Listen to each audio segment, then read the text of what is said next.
Hi everyone. When I originally published this story, it was called City of the New South, but I don't think that was a title that attracted readers. For this reading, I've changed the title of the story to It's Safe in the City. That in itself is a more intriguing title, as most cities are not safe, so it immediately prompts a question as to why this city is safe, and is it really safe? In this story, I was experimenting with a format where I would look at a group of, say, 4 or 5 people, each with a different problem, and the ending of the story would not be known right until the last few lines of the story. This format was very successful with a story I wrote called Assassination in Washington, D.C., where 4 different people sit outside of a cafe, and each one of them could be the target of the assassin, as each has something to hide.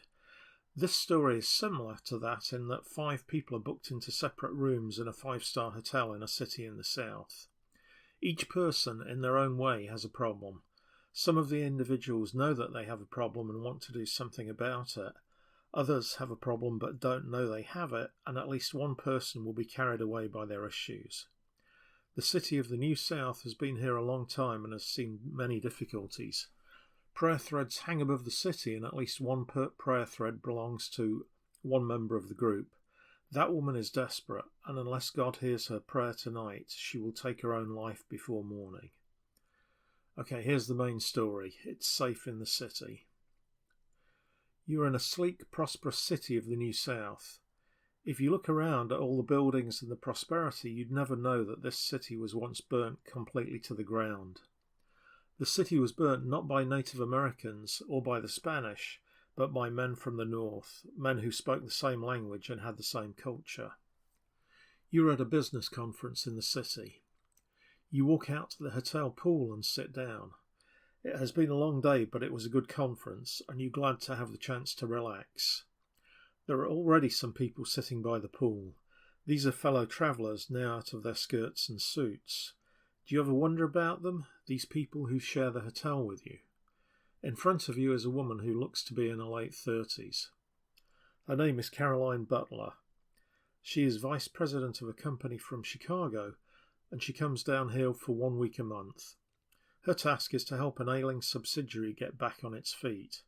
She's doing her task well. She is capable and efficient. To the people in the office in Atlanta, she is cool and asexual, but the woman sitting by the pool bursts with sexual energy. In fact, Caroline will be having sex tonight. It just won't be with her husband because he's back at home in Chicago. Over to Caroline's left is Roger Vernon. Roger is a vice president too. This is an exclusive hotel, so having 2 vice presidents so close to each other is not unusual. Roger is down here on an all-expenses-paid trip because his company needs a new machine. The machine will cost over $200,000. And for the salesman, Hal Fraser, this is a make-or-break deal. Hal is up against a company in the Russian Federation. Hal is on the way here now, and before he left, his boss told him that if he doesn't sell the machine to Roger Vernon, then Hal can go and look for a new job. Hal is confident. He knows the new machine is better than the previous model, and he expects to sell. What Hal doesn't know is that when Roger Vernon was in Russia earlier this year, the Russians did something that will clinch the deal for them.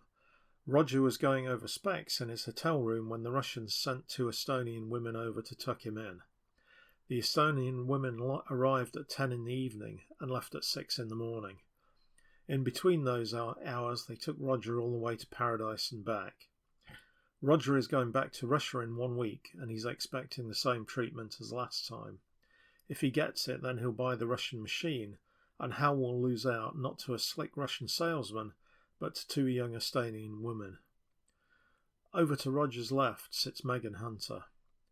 Megan is lonely, depressed, and later tonight she plans to kill herself. She sits by the pool thinking about her failed marriage. Since she split with her husband, her work has gone to pieces. Megan is still a beautiful woman, but inside her soul is shattered.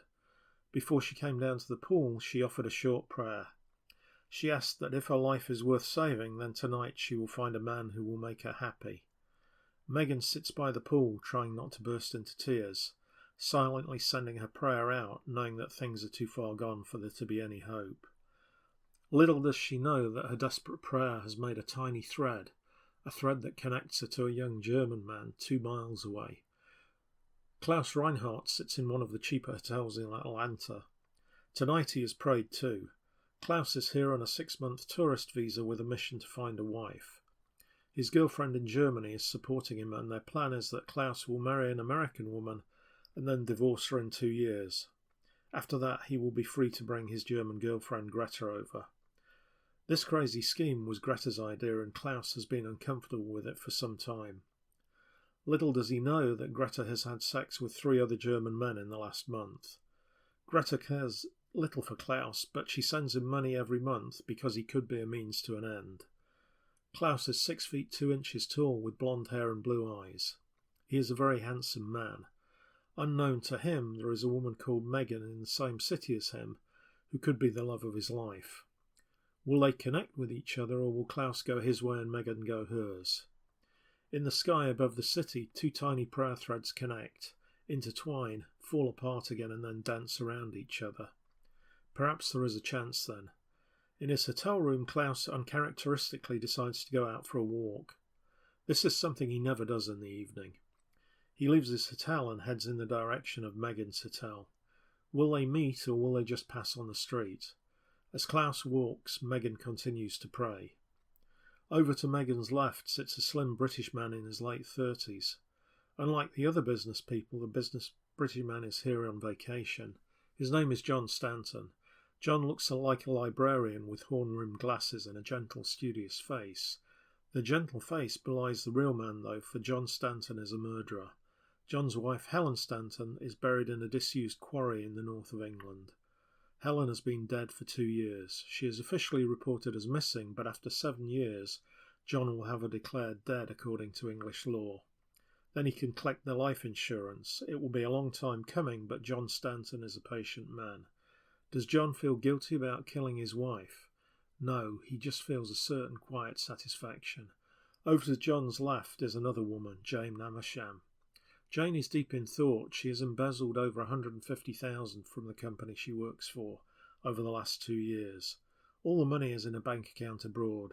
She plans to take another $300,000 in the next year and then go and live in Tahiti.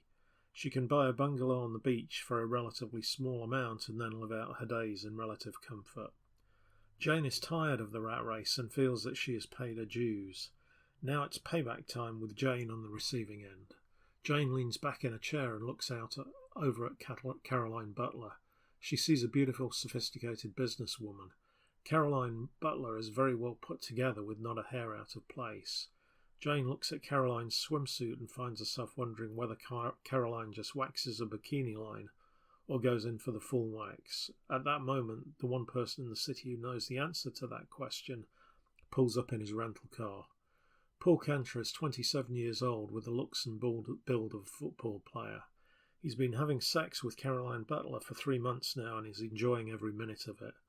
All the women sitting around the pool except Caroline Butler look up as Paul Cantor walks past the pool. Caroline keeps her eyes on her book, trying to be discreet. The rest of the women watch Paul as he walks to the hotel, and 2 of them fantasize about making love to him that night. One of the women has a very high sex drive, and before Paul makes it into the hotel, she stripped him naked in her mind and had sex with him in 3 different positions. Little does she realise that in 40 minutes Paul Cantor's head will be clamped firmly between Caroline Butler's thighs, and his tongue will be doing things to Caroline that no man has a right to know how to do. For those who wonder whether Caroline goes in for the full wax or not, the answer is that she does not. Everything is clipped short and neat just inside the bikini line. Paul walks into the hotel, his mind on a very quick dinner, followed by a shower and then a trip to Caroline's room. Caroline waits for a decent interval and then heads up to her room. 2 minutes later, she steps naked into the shower. As Caroline enters the shower, Megan Hunter stands up. Her thoughts still suicidal, she puts a book in her car and decides to go for a walk. She usually walks most evenings. It is safe in this part of town. Half a mile away from Megan, Klaus Reinhardt has begun to realise that he is lost. He begins to look around for someone to ask directions from. John Stanton, the British man who killed his wife, watches both women leave. John finds both Caroline Butler and Megan Hunter attractive, and he wonders whether to make an advance to one of them later in the week. John is a very observant man, and he has spotted the pent-up sexuality in Caroline. He thinks he may try her first, little realising that in this hotel, Caroline gets just about as much sex as she can handle. Vice President Roger Vernon looks up as Hal Fraser arrives. Hal is upbeat and confident, but Roger knows that unless Hal has a couple of 19-year-olds stashed in his car, the sale will be going to the Russians. Nonetheless, Roger is warm with his greeting to Hal, and he begins to go through the motions. Upstairs, Caroline Butler steps out of the shower. She and Paul Cantor are way past preliminaries now, so Caroline doesn't bother putting any clothes back on. Caroline is forceful and aggressive at work, so she doesn't feel any need to be forceful and aggressive in the bedroom. Caroline assumes a yoga position on the bed and waits patiently for Paul to arrive. Less than a mile from the hotel, Klaus Reinhardt is asking Megan Hunter for directions. Klaus caught Megan at a bad moment just as she was feeling like crying. Megan is trying to get the directions out in a calm voice, but suddenly she loses it and begins to sob. Klaus hesitates for a moment and then puts his arms round the American woman. Megan is overwhelmed by his kindness and she buries her head into his shoulder and sobs. Her whole body shakes as she cries her eyes out. Klaus is stunned and at first doesn't know what to do. His first impulse is to back away from what could be a crazy woman, but he changes his mind and decides to help. Above Klaus and Megan, the two prayer threads they both put out earlier, begin to dance around each other. Back by the pool, the embezzler Jane Amersham is lying with her eyes closed. She luxuriates in the warm sun, little realising that 1 year from now the only sun she will see will be for an hour a day in the prison exercise yard. Inside the hotel, Roger Vernon and Hal Fraser are deep in conversation, poring over the specs for the new machine. Hal Fraser is troubled. On the surface, everything is going well, but he can't help feeling that somehow Roger Vernon is just going through the motions. Upstairs in a hotel room, Caroline Butler holds Paul Cantor's head between her thighs. Caroline is very strong and her nails are digging into the back of Paul's neck, but neither of them cares. Paul's body is almost completely still, the only part of him moving is his tongue. But that one part is sending Caroline Butler straight to a place where she can forget the stresses of the day. As Caroline breathes in sharply and begins to surrender to the coming orgasm, her husband Jim is in one of the most expensive jewellery stores in Chicago. The sales assistant stands expectantly in front of Jim as he looks at a sapphire and diamond brooch. Jim has told the assistant that he wants to get something special for his beautiful wife, so the assistant knows that she has a sale. As Jim Butler and the assistant admire the brooch, Caroline Butler gets onto all fours on her hotel bed. Paul Cantor stands behind Caroline as she gets into position and strokes her bare thighs. When Jim Butler smiles at the assistant and hands over his credit card, Paul Cantor slides forcefully into Caroline Butler. As the sales assistant hands the credit card back to her husband, Caroline shifts position slightly and wonders whether her thigh will cramp before Paul Cantor comes to orgasm. She leans forward slightly and the tightness in her thigh goes away.